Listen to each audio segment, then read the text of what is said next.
Hello, I'm Richard Vobes, the Bald Explorer, out on another walk.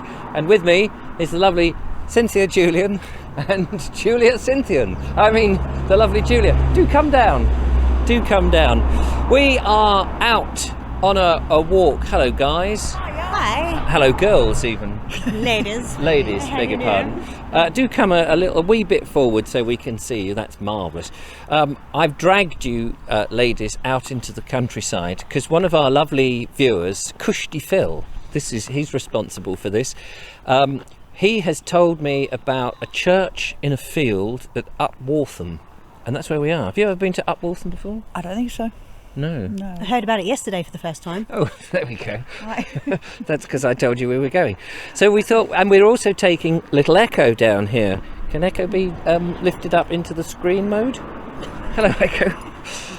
Recently with another whippet. We seem to have whippets on the Bald Explorers. I know, it's a bit bizarre. Anyway, we're here actually on a serious note because a Lancaster Bomber from the Dam Busters raid, having come back from there, landed at Ford, which is not too far away from here in West Sussex, and refuelled the crew of 8 and took off again for their main base.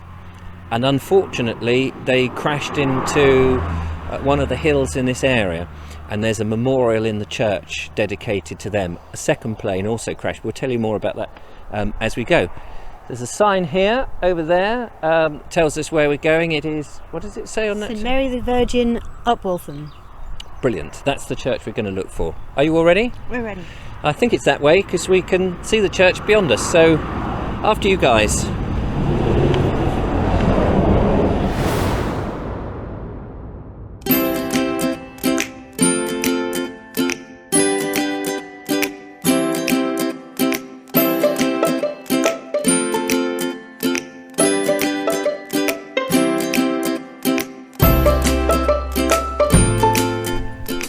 Aha! Here we go. Look at that. We've got, this is, it is quite literally, isn't it? In a field. I know, Cynthia, you said, if you could just come forward a little bit, you said... There's no village. There's no village, yeah. Not at all, no. It's interesting, isn't it? Because we have down in West Sussex quite a lot of these rural downland churches, I think they call them, don't they? Their villages. Pardon? They've lost their villages. They've lost their villages, and of course we've covered a couple of churches that have, or areas where they've lost their church as well, which is a bit of a shame. But the church here, it's Norman. So if you think back to the Norman times, there may well have been a lot of workers on the farm, which is just over the road, the A285, I think. Yeah, main Chichester Road. That's right, from Petworth to Chichester. And so back then, obviously, somebody had money to build it, probably for the shepherds, I imagine. We don't know. But shall we go in and have a look? Yeah. Yes. Let's. After you.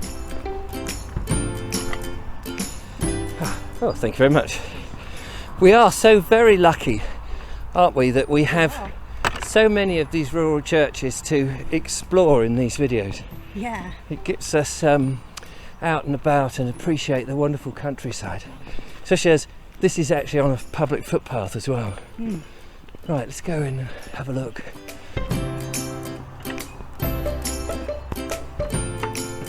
Up to you.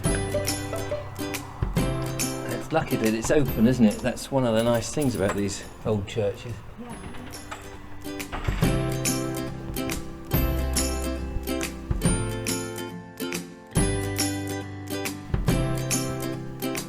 Wow, it's a lovely little church. This, isn't it?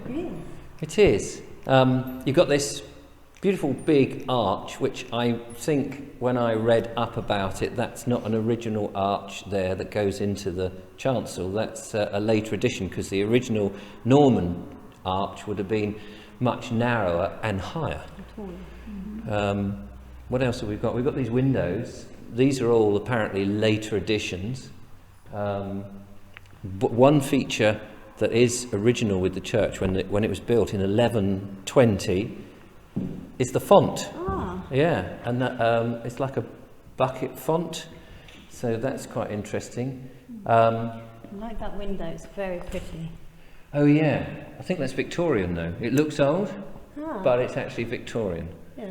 So that's quite nice. And I know you noticed as we came in the shepherd's crook over there. yeah, with that tapestry hanging down with the Virgin Mary on it, I guess.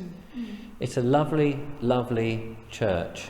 This is quite a nice window as well. I like the way it frames the trees out there. Oh yeah, Very nice. very nice. And all the candles. Of course there'd be no electricity in here, so presumably it's all candle led. Yeah, like these. Organ, no? Sorry? You have a little organ? Yeah. Oh yeah. Can you play the organ?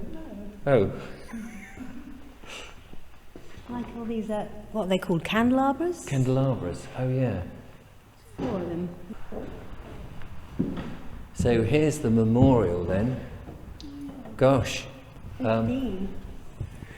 And then died. 15, yeah. And so you've got 8 in the Lancaster Bomber, which it says up there is the 617 Dam Busters Squadron, which went down on the 13th of February 1944.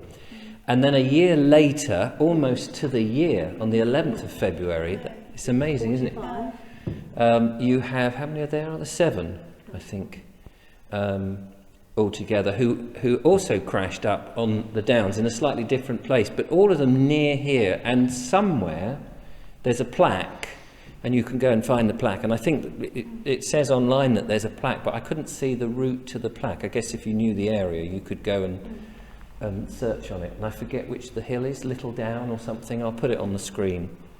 But yeah, this plaque I think is quite new. It says here, raised by the parishers of Upwaltham in 2009. And so I think it took a bit of time to save up the money to have that put in. But yeah, the second plane I should say was the US. So the first one was British. The second one was the US Army Air Force, a Dakota C-47B.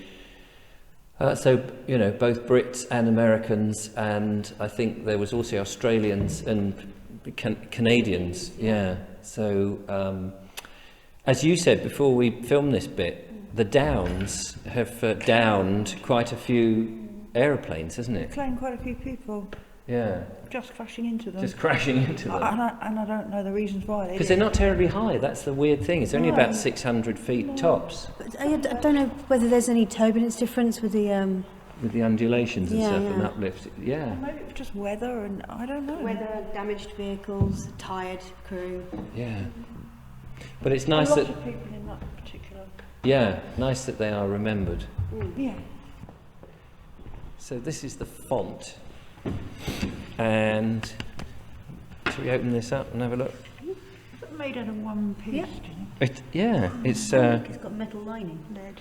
the stone comes from Cairn, doesn't it? The Yeah, coins, French. French stone. French. It's got a lead lining and a plug. Is that a lead plug as well? I guess so. I don't know. It's quite hefty. It's not a rubber one from your B&Q. B&Q, is it? No. No. I love the wooden lid though. Beautiful. And the font is original with the Norman church. So 1120, all of this was erected. It is amazing, absolutely amazing. And then here the single bell to give the peal, to give the church its peal, or a peal, I suppose. Right. Well, let's go out and have a look at the final shape of the thing before we say goodbye. Well, that has been. Oh, I'm on my own. That has been an absolute treasure of a church to have a look at. It's interesting, this round bit at the end, I believe, is called an apse. Yeah, I know that you told me that. And that they were, I think, quite common on churches until they became more squared off when they were rebuilt on the chancel. Anyway, It does look very lovely though. it does. It's a very beautiful. Curvaceousness. Yeah, curvaceous. That's a really good word. It's a very idyllic chocolate box type of church, isn't it? Anyway, thank you guys for coming along and helping me with today's video. Pleasure. We hope you've enjoyed it as well, watching wherever you are. Thank you so much. Don't forget to like, follow and subscribe. Become a patron and support what we do so we can get out and about and do more of these videos. And if you get the chance, come down into West Sussex here at Upwaltham and come and have a look at one of these lovely old rural churches. The sun is coming out now. I think we'll go and find somewhere to have a nice cup of coffee. Sounds like a plan. Right, let's go.